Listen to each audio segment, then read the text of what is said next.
بسم اللہ الرحمن الرحیم وَلَقَدْ خَلَقْنَاكُمْ ثُمَّ صَوَّرْنَاكُمْ ثُمَّ قُلْنَا لِلْمَلَائِكَةِ اسْجُدُوا لِآدَمَ فَسَجَدُوا إِلَّا إِبْلِيسَ لَمْ يَكُنْ مِنَ السَّاجِدِينَ۔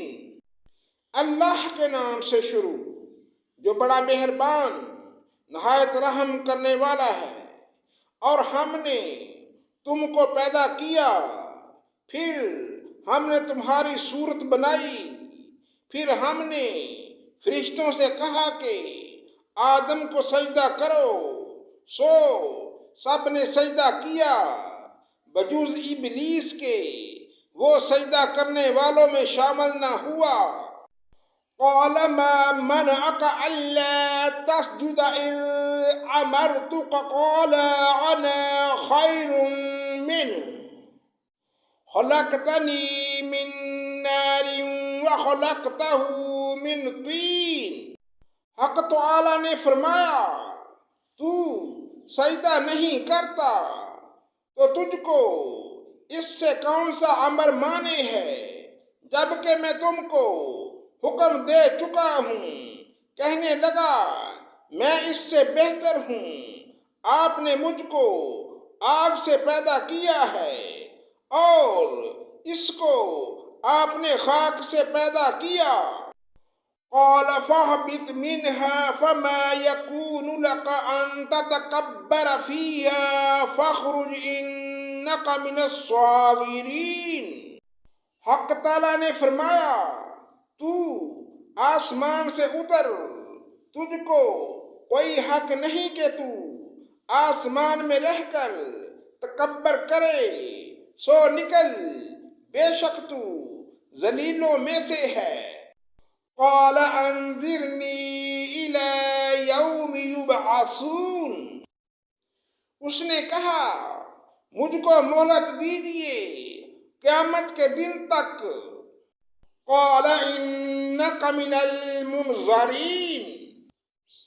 اللہ تعالی نے فرمایا تجھ کو مہلت دی گئی۔ قال فبما اغویتنی لأقعدن لهم صراطک المستقیم۔ اس نے کہا بس باب اس کے کہ آپ نے مجھ کو گمراہ کیا ہے، میں قسم کھاتا ہوں کہ میں ان کے لیے آپ کی سیدھی راہ پر بیٹھوں گا۔ ثم لآتینہم من بین ایدیہم ومن خلفہم وعن ایمانہم وعن شمائلہم ولا تجد اکثرہم شاکرین۔ پھر ان پر حملہ کروں گا، ان کے آگے سے بھی اور ان کے پیچھے سے بھی، ان کی داہنی جانب سے بھی اور ان کی بائیں جانب سے بھی، اور آپ ان میں سے اکثر کو شکر گزار نہ پائیں گے۔ قال اخرج منها مذءوما مدحورا لمن تبعك منهم لأملأن جہنم منكم اجمعین۔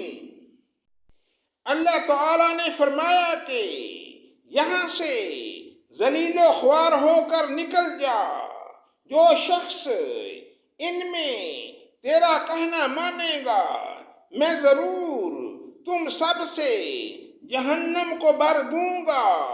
صدق اللہ مولانا العظیم۔